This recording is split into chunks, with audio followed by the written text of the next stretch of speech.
Selamat siang Bu, di sini saya akan memperkenalkan diri saya. Nama saya adalah Sirius Vivi Sarjana Purba dengan NIM 0320210088. Di sini saya akan membuat video dengan anatomi fisiologi sistem perkemian. Saya akan menjelaskan sistem perkemian. Sistem perkemian merupakan organ vital yang berperan dalam ekskresi dan eliminasi sisa hasil metabolisme tubuh, dan dalam keseimbangan dan meabsorpsi air dan substansi terlarut di dalam darah, serta mengeliminasikan setiap substansi yang dibutuhkan tubuh. Fungsi dari perkemian yang pertama adalah meregulasi volume darah dan tekanan darah dengan mengeluarkan sejumlah cairan ke dalam urin dengan melepaskan eritropoietin serta melepaskan renin. Yang kedua adalah menstabilkan pH darah dengan mengontrol jumlah keluarnya ion hidrogen dan ion karbohidrat ke dalam urin. Yang ketiga adalah menghemat pengeluaran nutrisi saat pembuangan nitrogen atau urea dan asam ureat. Organ sistem perkemian. Yang pertama adalah ginjal, ureter, kandung kemih, dan uretra. Yang pertama adalah ginjal. Di sini dapat kita lihat pada gambar di sini, inilah bagian ginjal. Ginjal adalah organ saluran kemih berbentuk seperti kacang dengan sisi cekungannya menghadap ke medial. Terletak di rongga retroperitoneal bagian atas. Cekungan ginjal disebut dengan hilus renalis. Ukuran dan berat ginjal itu tergantung pada jenis kelamin dan umur. Ginjal pada pria relatif lebih besar ukurannya daripada wanita. Ukuran ginjal orang dewasa sekitar panjang 11,5 sampai dan lebar 6 cm. Beratnya 120 sampai 170 gram. Ginjal terletak di sekitar vertebral torak 12 sampai lumbal ketiga. Ginjal kiri lebih besar daripada ginjal kanan, dan pada umumnya ginjal orang lebih panjang daripada ginjal wanita. Ginjal terbungkus oleh jaringan ikat kapsula renis tipis yang melekat pada parenkim ginjal. Dalam setiap ginjal terdapat nefron yang berjumlah kurang lebih 1 juta nefron. Ginjal terbagi menjadi dua. Bagian yang pertama adalah korteks, terletak superfikal dan terdapat berjuta nefron. Nefron adalah unit terkecil dari ginjal. Yang kedua adalah medula. Medula terletak lebih berfundus, banyak terdapat ductuli atau saluran kecil yang mengalir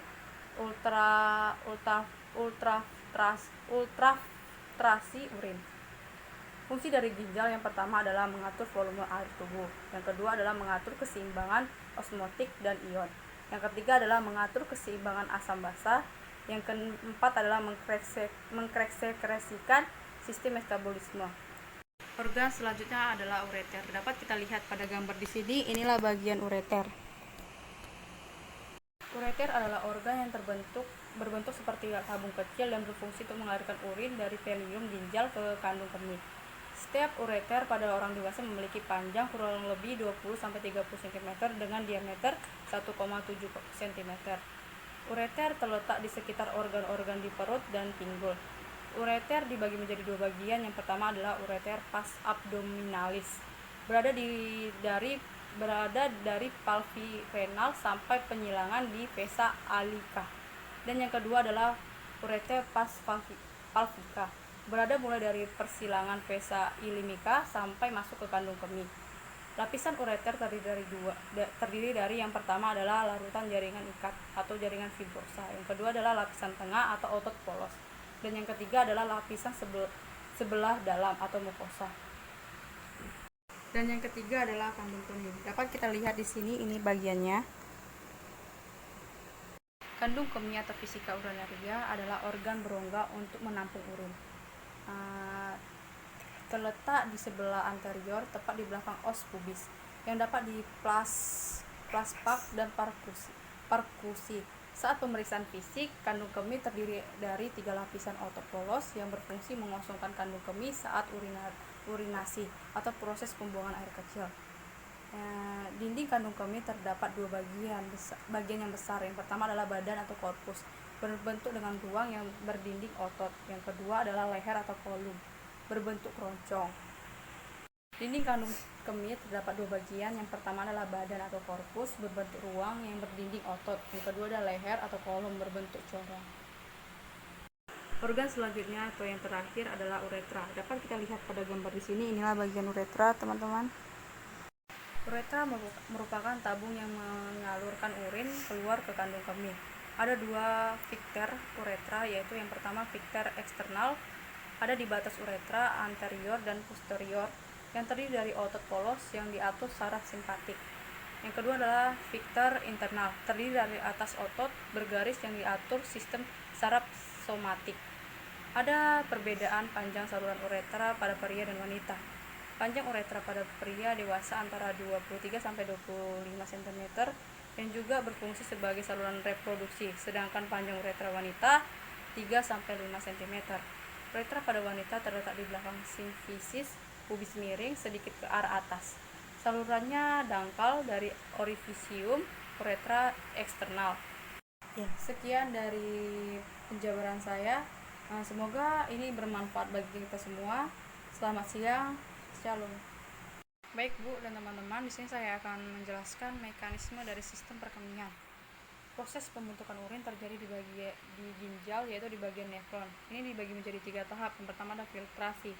Jadi kita mulai dari sini filtrasinya, yaitu penyaringan darah dari protein dan sel darah. Filtrasi ini terjadi di bagian glomerulus dan akan menghasilkan urin primer. Selanjutnya kita masuk ke tahap kedua. Dari sini kita mengalir sampai ke sini, yaitu reabsorpsi, yaitu penyerapan kembali zat-zat yang masih dibutuhkan oleh tubuh. Proses ini terjadi di tubulus contractus proximal. Dan dari sinilah terbentuknya urin sekunder. Selanjutnya dari urin sekunder kita masuk ke yang tahap ketiga adalah augmentasi. Di sini dia berjalan sampai sini. Ini sampai ke sini. Yaitu ya pengendapan kembali zat-zat yang masih dibutuhkan oleh tubuh. Dan ini terjadi di tubulus contractus distal. Dan disinilah terbentuknya urin yang sesungguhnya. Kemudian bergerak ke tubulus collectus. Dari sini dia bergerak sampai ke sini, teman-teman. Kemudian urin ini bergerak menuju ke kandung kemih melalui ureter.